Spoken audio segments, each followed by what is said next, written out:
Hey everybody, in this video I'm discussing the full moon in Taurus on November the 15th, 2024.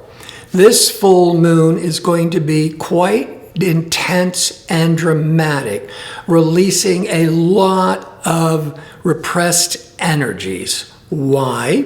Because the moon, which is at 24 degrees of Taurus, there's 30 degrees in a sign, it's right next to, within 1 degree, Uranus at 25 degrees of Taurus.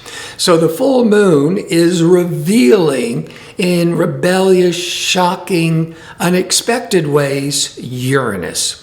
Now, this opposition of the sun in Scorpio to the moon in Taurus aligned with liberating, shocking, rebellious Uranus. If there was no other outlet for this full moon, it could be very disruptive and upsetting and shocking. But it's forming what we call a cradle configuration in astrology, where the moon forms a sextile to Neptune and a trine to Pluto. The sextile is positive opportunities. The trine is where all this energy just flows more positively. On the other end of the full moon is the sun in Taurus. It's sun in Scorpio. And it's forming a sextile, positive opportunities to the Pluto, and trining the Neptune in Pisces. All right, I know, lots of jargon. But a full moon is this dynamic polarity. When it's impacted directly by Uranus, there is this shock, rebelliousness, really shaking up our lives to the core. If it was just the full moon with no other outlet, if the full moon is not has any other outlets, then it would be very disruptive. But the moon is forming positive energies to Neptune and Pluto, and so does the sun on the other side of the equation. It's called a cradle configuration. Let me show it on the chart.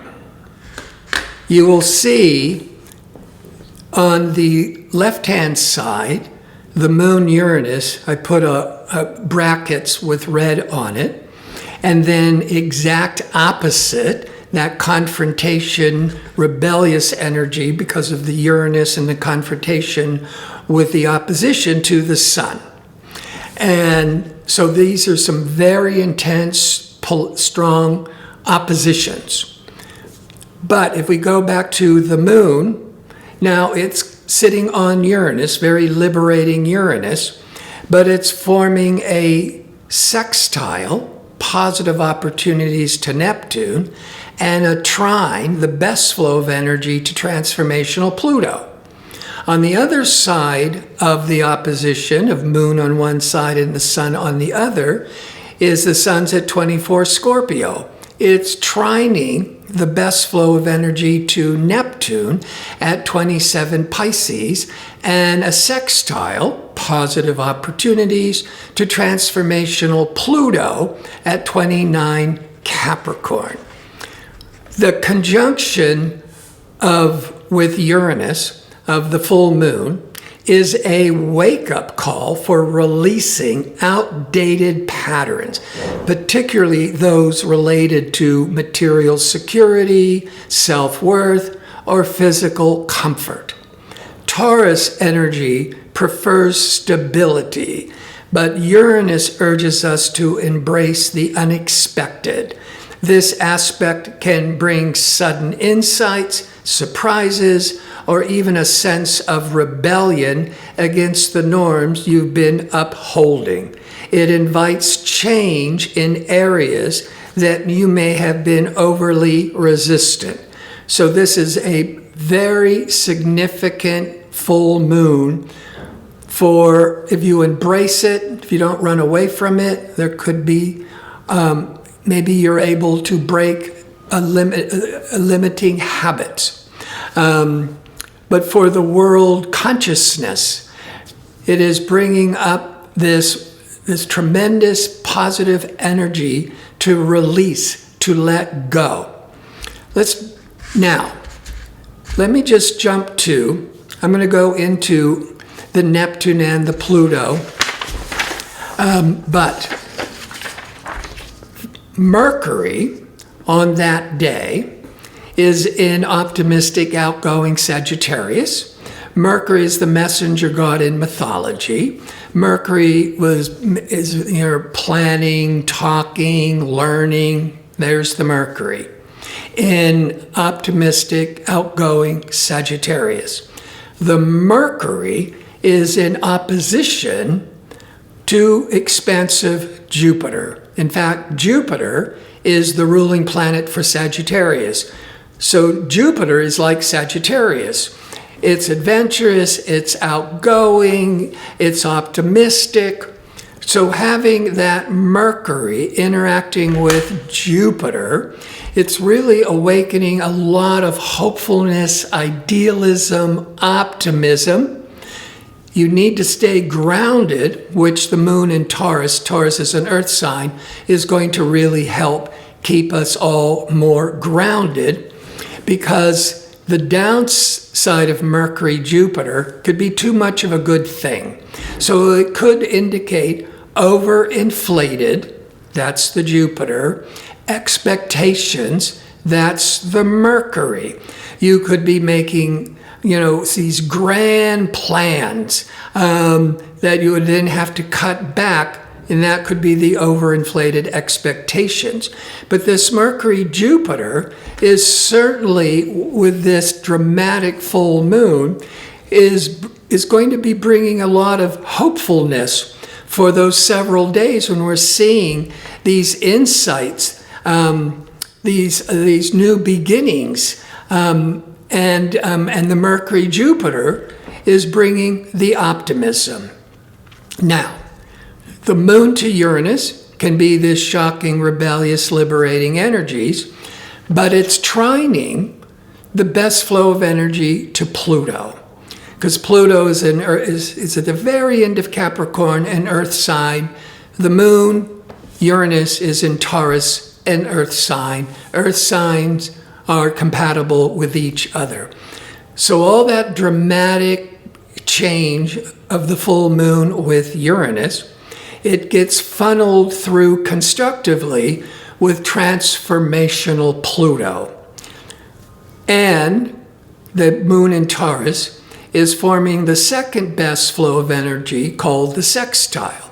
You see, the trine, which is the best flow of energy, is 120 degrees. The sextile is 60 degrees. The sextile is bringing the positive opportunities, but you have to do the work. But there's so much dynamic energy to break through that you will be able to do the work. The sun is in Scorpio, ruled by Pluto. Scorpio in general is this probing, transformational energies, but it's in harmony, a trine to Pluto, the ruler of Scorpio. This brings a lot of, it's sextile, sorry. So the sun in Scorpio is sextiling the powerful Pluto. So that being a Scorpio sun with liberating Uranus to transformational Pluto, this is becoming a powerful agent for positive change. And the sun is trining the best flow of energies to Neptune. And Neptune is very visionary, very idealistic. And so your aspirations, your dreams could look more real. And then that could be the Mercury-Jupiter feeling more optimistic. Sticking with the chart, Venus is that planet of desire and relationships and diplomacy. It's also a planet we look to for finances. And Venus is the ruler of Taurus.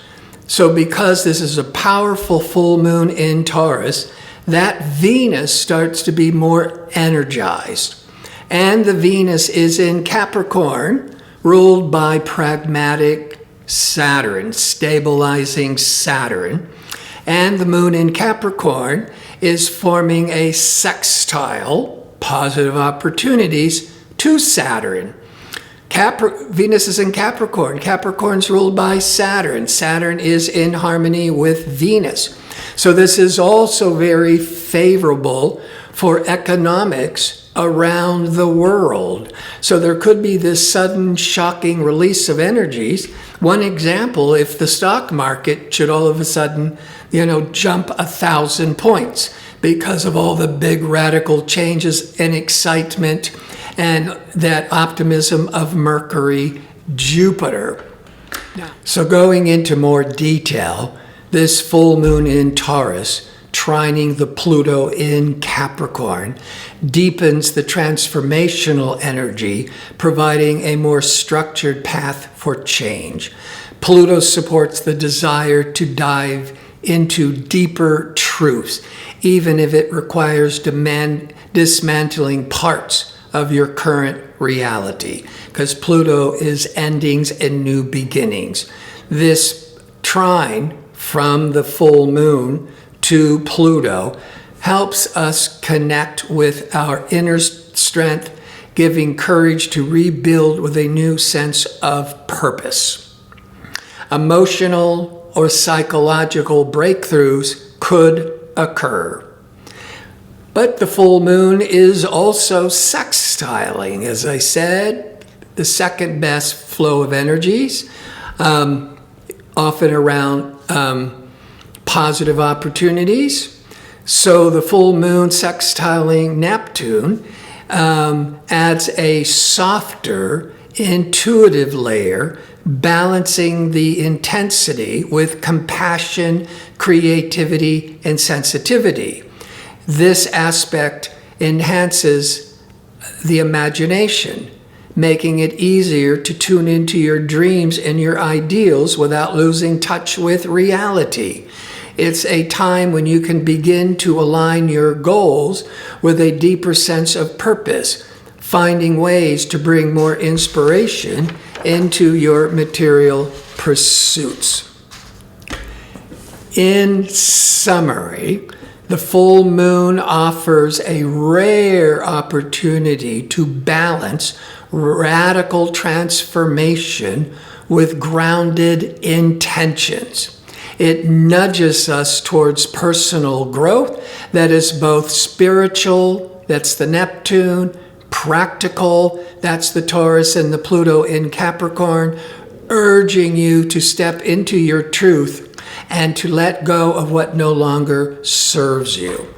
So if you've been doing your inner work, so to speak, or even if you've been working on an important project, or getting a degree, which could take years, this full moon is that turning point, that breaking through of seeing the light and the truth at the end of the tunnel. This is an excellent energies for even awakening a new vision, a new visionary goals.